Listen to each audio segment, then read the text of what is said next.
आपने कभी गौर किया कि जब आप ऑटो रिक्शा में सफ़र करते हो, आपसे कोई ये नहीं पूछता कि आपके पास कितना सामान है।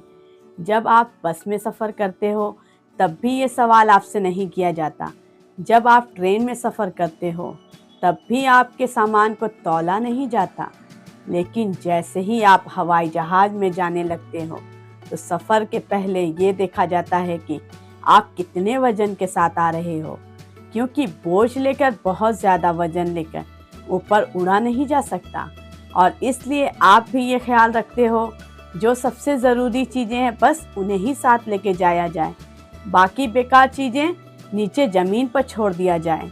असल ज़िंदगी में भी ऐसा ही होता है, ऐसा करना चाहिए।